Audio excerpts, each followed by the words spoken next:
देखिए, संविधान में दूसरा टॉपिक जो आपका होगा वो है प्रस्तावना। संविधान सभा पढ़ा दिए, प्रस्तावना में देखिए यहां से भी एक नंबर आ सकते हैं, इंपॉर्टेंट है। नेवी एमआर, नेवी एसआर में जो क्लास चल रही है तो यहां से क्वेश्चन आ सकते हैं। प्रस्तावना में देखिए, सबसे पहले हम लोग यहां जानेंगे कि प्रस्तावना को पेश कौन किया। तो जवाहरलाल नेहरू ने 13 दिसंबर 1946 को पेश किए, लेकिन पास नहीं हुआ था। पास कब हुआ था? 22 जनवरी 1947 को पास हुआ था। पेश पूछेगा, जवाहरलाल नेहरू ने पेश किया। और जब पूछेगा इसको पास कब हुआ था प्रस्तावना, तो पास होने का मतलब है जब पारित हुआ था, या पारित कहा जाए इसको, कब पारित नहीं, पास कब हुआ ये।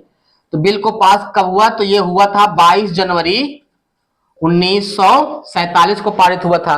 इस दिन ना पारित होने के पीछे रीजन ये था कि सभी एमएलए वहां पे उस समय संविधान सभा के जो मेंबर है वो गए नहीं थे, इसलिए नहीं पारित हुआ था वहां पे। तो पूछेगा प्रस्तावना को कौन पेश किया? जवाहरलाल नेहरू 13 दिसंबर 1946 को पेश किए। प्रस्तावना में जो भाषा है वो भाषा कहां से ली गई है? तो भाषा ली गई ऑस्ट्रेलिया से। और प्रस्तावना पूरा कहां से लिया गया है? अमेरिका से। जो संविधान बना था तो अमेरिका में संविधान पहले बना था, तो अमेरिका के संविधान में प्रस्तावना था। जब यहाँ बनाया जाने लगा तो जवाहरलाल नेहरू विचार में आया कि क्यों ना कि जिसे वहां प्रस्तावना है संविधान में उसे अपने यहाँ भी जोड़ दिया जाए। तो इसको कॉपी, मतलब दूसरे देश से कॉपी कर लिए। तो यहाँ पे जो प्रस्तावना है वो कहां से लिया गया? अमेरिका से लिया गया। कहां से? और प्रस्तावना में जो भाषा है वो कहां से ली गई? ऑस्ट्रेलिया से। ये इंपॉर्टेंट है। प्रस्तावना बताओ कहां से लिया गया है? भारतीय संविधान में प्रस्तावना को किस देश से लिया गया है? अमेरिका से।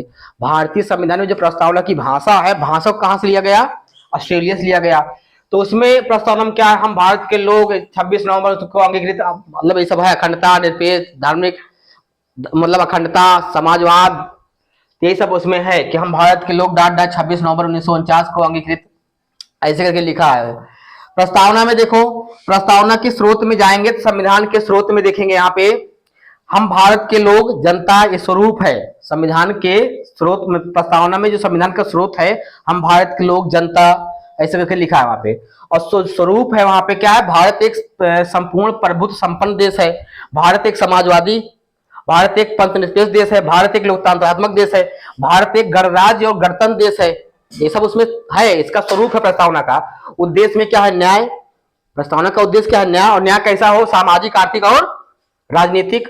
और भारत स्वतंत्रता, सबको आजादी मिले, समानता, समता हो, व्यक्ति की गरिमा को ध्यान में रखें, राष्ट्र की एकता, अखंडता को ध्यान में रखें, ये सब है उसमें। बंधुता, ये सब बात किसमें लिखी गई है? सब ये सब प्रस्तावना में है। अब इसमें बात आती है कि प्रस्तावना में एक संशोधन हुआ, 42वां संविधान संशोधन 1976 में। इसमें क्या हुआ? 3 शब्द जोड़े गए, एक समाजवादी, पंथ निरपेक्ष, अखंडता। ये 3 शब्द कब जोड़े गए? 42वां संविधान संशोधन 1976 में 3 शब्द जोड़े गए हैं। देखो यहाँ पे है समाजवादी, लोक, पंथ निरपेक्ष, ये नए शब्द हैं, बाद में प्रस्तावना बाद में ऐड हुए हैं। संविधान लागू होने के बाद, लागू तो हुआ 26 जनवरी 1950 को, और 1976 में जोड़ा गया। तब तक 41 संशोधन हो चुके थे। 42वें नंबर संशोधन में, संशोधन 42वां 1976 में 3 शब्द जोड़े गए, समाजवाद, समाजवादी, पंथ निरपेक्ष और अखंडता को जोड़ा गया। तो ये प्रस्तावना, यहां से क्वेश्चन आ सकते हैं। Thank you.